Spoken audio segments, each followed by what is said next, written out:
Assalamu alaikum my dear students. I hope you are all good over there. Today we are going to study about aims of English language teaching with special reference in Pakistan. आज का lecture उन लोगों के लिए बहुत अहम है जो कि इंग्लिश लैंग्वेज में इंटरेस्ट रखते हैं और इंग्लिश लैंग्वेज टीचिंग के एम्स को जानने में इंटरेस्ट रखते हैं. Let's start. First of all, we should know about the concept of aim, goals and objectives. Education के क्या aim हैं पहले हम ये देखते हैं. The aims of education are not achieved in a day or a month. Education is a lifelong process and it includes the entire subjects taught in educational institutions through formal as well as non-formal education. The study of all the subjects required the achievement of some aims related to that particular subject. यहाँ बताया गया है कि education के M एक दिन में या एक माह में अचीव नहीं होते हैं बल्कि लॉन्ग टर्म होते हैं. जो भी सब्जेक्ट एजुकेशनल इंस्टीट्यूट में पढ़ाया जाता है उसके कुछ एम्स होते हैं और उन्हीं एम्स को अचीव करना होता है उस स्पेसिफिक पीरियड ऑफ टाइम में. नाउ अब हमें पता होना ज़रूरी है कि एम्स, गोल्स एंड ऑब्जेक्टिव्स में डिफरेंस क्या है. AIIMS required long term efforts, goals required short term planning and objectives required specific vision of achievement. AIIMS क्या हैं? ब्रॉडर होते हैं, लॉन्ग टर्म प्लानिंग इनमें इन्वॉल्व होती है, होप टू डू होते हैं, इसमें ड्रीम्स शामिल हैं, हमारी एक्सपेक्टेशंस शामिल हैं. इन्हीं एम्स को पूरा करने के लिए हम थोड़े थोड़े गोल्स बनाते हैं, छोटे छोटे से गोल्स बनाते हैं. गोल्स की प्लानिंग के बाद हम ऑब्जेक्टिव्स प्रिपेयर करते हैं उन गोल्स को देन अचीव करने के लिए. ऑब्जेक्टिव स्पेसिफिक होते हैं, स्टेप बाय स्टेप होते हैं. ये एक दिन में भी अचीव हो सकते हैं और एक घंटे में भी अचीव हो सकते हैं. इट्स डिपेंड कि आपने क्या प्लानिंग की है. अकॉर्डिंग टू दैट जो भी हम जिंदगी में काम करते हैं बेसिकली हमारा कोई एम होता है जिसे हमने कहीं जाकर किसी ईयर में किसी जिंदगी के मोड़ पर अचीव करना होता है. Journal goals of teaching English. Journal goals क्या हैं टीचिंग ऑफ इंग्लिश के इन पाकिस्तान या कोई भी लैंग्वेज आप सीखना चाहते हैं तो उसके कुछ गोल्स होते हैं. नंबर 1 है self-assessment and presentation. Number 2, basic roots of language. Number 3, able to read, write, speak and listen. Number 4, helps in communication. Number 5, required fields practical use of language. And command over the basic rules of language then helps in personal and social interaction. Number 8 है ability to recognize words and meaning that used in true context. Number 1 क्या कहता है? बच्चा इस काबिल हो सके English language को पढ़ने के बाद, टीचिंग के बाद इंग्लिश की, कि वो सेल्फ असेस कर सके, खुद को इंट्रोड्यूस कर सके, प्रेजेंट कर सके. बेसिक रूट्स उसको पता होने चाहिए लैंग्वेज के. कंपोनेंट्स क्या हैं? एबल है किस चीज़ के? रीड कर सके, पढ़ सके, लिख सके, सुन सके और बोल सके.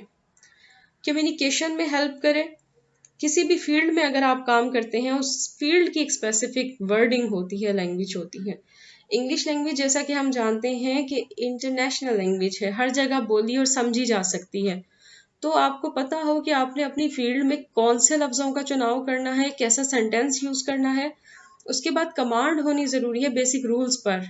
कुछ भी अगर आप लिख रहे हैं, किसी को ख़त लिख रहे हैं, एप्लीकेशन लिख रहे हैं, वटेवर, तो बेसिक रूल्स तो पता हो कि आपने कौन सा सेंटेंस यूज़ करना है, किस वर्ड को कहाँ पर यूज़ करना है. हेल्प करती है English teaching personal and social interaction में. जब आप एक दूसरे से बात करते हैं, फ़ॉरन से बात करते हैं, आपने अपना काम करना है, कोई ट्रेडिंग का बिजनेस है, कॉमर्स का बिजनेस है, आपकी फील्ड ऐसी है जिसमें आपका बाहर के लोगों से इंट्रैक्शन है, तो कम से कम आप इस काबिल हों कि उनसे इंटरेक्ट कर सकें और रिकॉग्नाइज कर सकें वर्ड्स को जो बोला जा रहा है. वर्ड्स आपको समझ आ जाए ये बोल रहे हैं, मीनिंग आपको पता होने ज़रूरी हैं. तो ये जर्नल गोल्स हैं टीचिंग इंग्लिश के जो कि हमारे यहाँ अमूमन ज़रूरी समझे जाते हैं. ये सिर्फ टीचिंग ऑफ इंग्लिश के लिए नहीं होगा बल्कि कोई भी लैंग्वेज अगर आप सीखना चाहते हैं तो उनमें ये चीज़ें ज़रूरी हैं, ये खसूसियात शामिल होनी ज़रूरी हैं जब आप कोई लैंग्वेज सीखते हैं. Now what are the characteristics of good objectives. मकासद की कुछ खसूसियात हैं जो कि हम आज देखेंगे क्या हैं. Objectives should be based on psychological principles. They should be according to the content of the teaching. They should fulfill the need and interest of the students. They should be according to the age and mental level of the students. They should be helpful for changing the behavior of the student. पहली खसूसियत मकासद की क्या होनी चाहिए कि वो नफ्सियाती असूलों को follow करें. बहुत ज़्यादा ट्रिकी ना हो, बहुत ज़्यादा डिफ़िकल्ट ना हो, बहुत ज़्यादा एम्बिग्यूस ना हो, वाज़े होने चाहिए, टू द पॉइंट होने चाहिए, सिंपल होने चाहिए और अचीवेबल होने चाहिए। नंबर 2 है अकॉर्डिंग टू द कंटेंट हो, जो सब्जेक्ट आप पढ़ा रहे हैं आपके मकासद भी उसको फुलफिल करते हो, अकॉर्डिंग टू द कंटेंट होने चाहिए। उसके बाद है needs and interest of the students उसके अकॉर्डिंग हो, बोरिंग ना हो, अचीवेबल हो ताकि बच्चे उसमें इंटरेस्ट ले सकें, और जो सोसाइटी डिमांड करती है सब्जेक्ट में ऐसा मटेरियल शामिल करें जो कि उनकी नीड्स को पूरा करता हो। उसके बाद है according to the age and mental level of the student, means to say अगर आप कोई सब्जेक्ट मैथ्स है, साइंस या सोशल साइंसेज का कोई सब्जेक्ट है, वो आप 12 ईयर की उम्र में किसी बच्चे को पढ़ा रहे हैं, तो आप वो 12 उसके एज और मेंटल लेवल के हिसाब से ही कंटेंट रखें।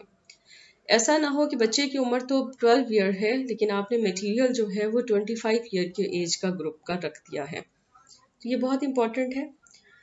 उसके बाद है they should be able and helpful to change the behaviour of the student.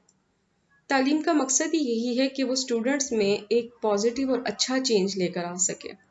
Objectives किसी भी मकासद को जो सामने रख के बनाए जाते हैं मकसद को, उसमें ये शामिल होना चाहिए कि ऑब्जेक्टिव्स चेंज लेकर आए, स्टूडेंट में पॉजिटिव चेंज लेकर आए, उनके अंदर हार्मनी पैदा करें, टॉलरेंस पैदा करें, और वो कोप कर सकें सोसाइटी के साथ और अपनी लाइफ के साथ प्रॉपरली मूव कर सकें। Objectives of teaching English, journal objectives हम लोग देख चुके हैं, नाउ स्पेसिफिक क्या हैं with special reference of Pakistan. The objectives of teaching English in Pakistan must be quite different from those which are considered necessary for an English child. The concept is that who speak in English is everything. The truth, the untruth, character. English is not a subject, English is the life. But this is not true for us in Pakistan because the main aim of teaching should be to help children to get practical command of English language so that it may be useful to them in everyday life. जैसे कि हम जानते हैं हमारी first language English नहीं है, पाकिस्तान में English as a second language बोली जाती है जो कि डेली लाइफ के लिए, जॉब के लिए, प्रैक्टिकल लाइफ के लिए रिक्वायर्ड होती है। जो इंग्लिश चाइल्ड होते हैं या जिनकी फर्स्ट टंग इंग्लिश होती है, डेफिनेटली इंग्लिश उनके लिए सब कुछ है, वो उसमें बात करते हैं, सोचते हैं, बोलते हैं, द पार्ट ऑफ लाइफ उनकी इंग्लिश बन जाती है। इंग्लिश को समझने के लिए, सीखने के लिए उसमें सोचना पड़ता है, उसमें शामिल होना पड़ता है। लेकिन ऑब्जेक्टिव्स क्या हैं कि इंग्लिश एटलीस्ट इतनी बच्चों को आ जाए कि वो अपना प्रैक्टिकल कमांड हासिल कर सकें, प्रैक्टिकल अपनी लाइफ में मूव कर सकें, अपना डेली लाइफ का जो वर्क है उसको पूरा कर सकें, और जो उसकी जॉब रिक्वायरमेंट है उसको एटलीस्ट पूरा कर सकें। तो इंग्लिश इतनी हद तक बेहतर हो कि वो उसमें लिख सकें, पढ़ सकें, सुन सकें और कुछ बोल सकें। नाउ 4 एस्पेक्ट्स ऑफ लैंग्वेज, जैसा कि मैंने आपको पहले बताया था कि इंग्लिश लैंग्वेज के 4 पिलर्स हैं, listening, speaking, reading and writing. इन 4 पर कमांड हासिल करना ज़रूरी है। किसी भी लैंग्वेज को सीखने के लिए हमें ये 4 स्किल्स पर अबूर करना ज़रूरी होता है। नंबर 1 है semantic, that is related to the understanding, जिसमें आ जाती है आपकी लिसनिंग स्किल। फिर है फोनेटिक, तो डील करती है साउंड को, स्पेलिंग्स को और प्रोनाउंसिएशंस को, जिसमें आ जाती है आपकी स्पीकिंग स्किल, बोलने की सलाहियत।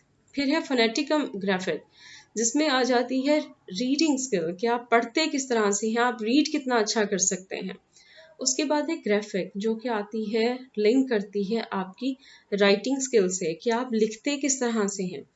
ये 4 एस्पेक्ट्स बहुत इंपॉर्टेंट हैं किसी भी लैंग्वेज को सीखने के लिए, और specially in Pakistan when we talk about the English language, then we should know about listening, speaking and reading and writing for English teaching.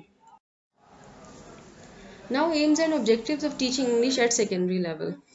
Journal हमने देख लिए, स्पेसिफिक ऑब्जेक्टिव्स भी देख लिए। अब यहाँ थोड़े से वो ऑब्जेक्टिव्स हमने डिस्कस करने हैं जो कि सेकेंडरी लेवल रिक्वायर्ड करता है, कि सेकेंडरी लेवल पर किस लेवल की इंग्लिश बच्चों में होनी चाहिए। नंबर 1 है to develop knowledge and understanding of grammar. Number 2 to develop ability to make use of grammar in daily life. Then 3 है to understand the meaning of English passage. Number 4 है to develop interest in reading of English text. Then to develop self-study habit. Number 6, to enhance competences in writing essays. And number 7, to develop their insight and favorable attitude towards English language. Then number 8, to develop the understanding about rules of grammar and their use in writing English. Secondary level पर बच्चा इस काबिल हो कि वो grammar को समझ सके, उसे लाइफ में यूज कर सके। ग्रामर आती होगी तो सेंटेंस बना सकेगा और उसे आगे लिख सकेगा, बोल सकेगा।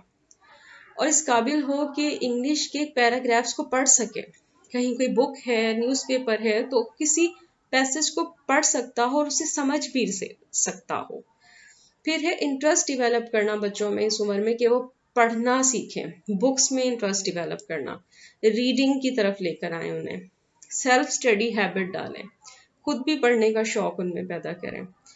राइटिंग एसेस, छोटे छोटे से मज़ामीन और पोएम्स और इस तरह से एसेस वगैरह बच्चों से लिखवाएं और उनका एटीट्यूड जो है वो इंग्लिश की तरफ लेकर आएं, इंटरेस्ट उनमें पैदा करें, क्योंकि इंग्लिश ज़रूरी है, इम्पॉर्टेंट है for practical life, for job requirement. बहुत सी ऐसी जगह हैं जहाँ पर हमें इंग्लिश में कमांड होना ज़रूरी है।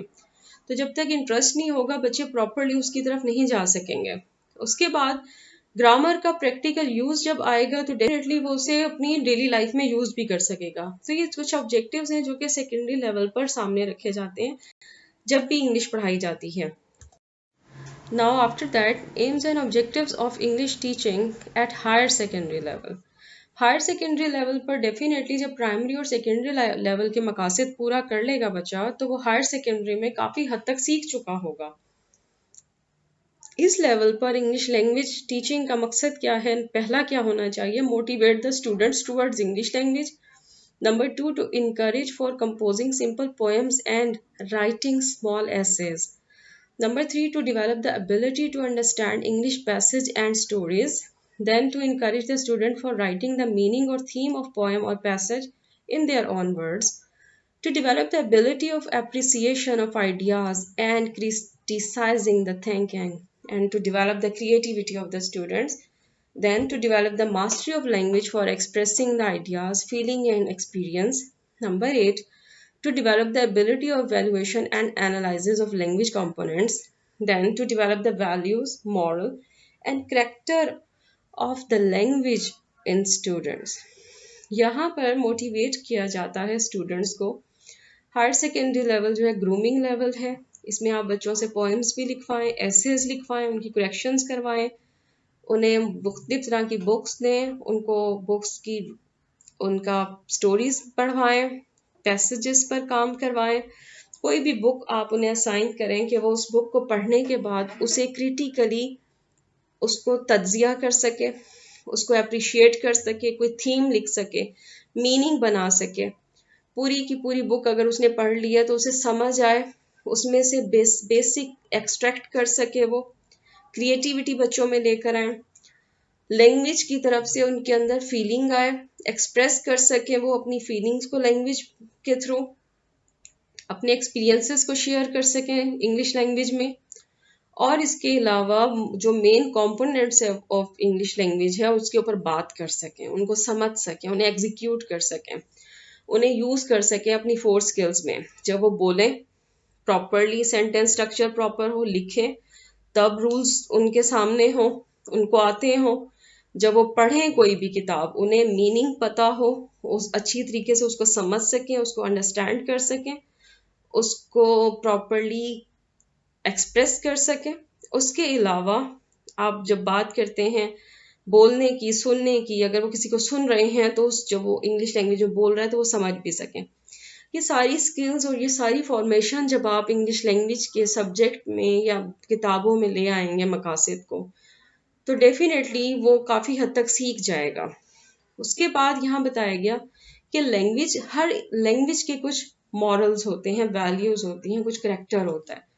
तो इंग्लिश लैंग्वेज का भी है कि बच्चा उसमें सोचना शुरू करे, अकॉर्डिंग टू दैट उसके डिफरेंट ऑथर्स को पढ़े, डिफरेंट कोड्स को समझ सके, डिफरेंट तरह की किताबों को समझ सके। तो इस तरह की वैल्यू, मॉरल्स और करेक्टर भी हमें अपने स्टूडेंट्स में पैदा करना है for the understanding of English language. I hope ये मकासद ऑफ इंग्लिश लैंग्वेज, जो कि एम्स और तमाम का तमाम जो पूरा लेक्चर था आपको अच्छे तरीके से समझ आ गया होगा. Thank you for watching. I hope you like this video. Do share and subscribe and comment for more videos. Stay happy and be blessed. Thank you. Take care. Allah Hafiz.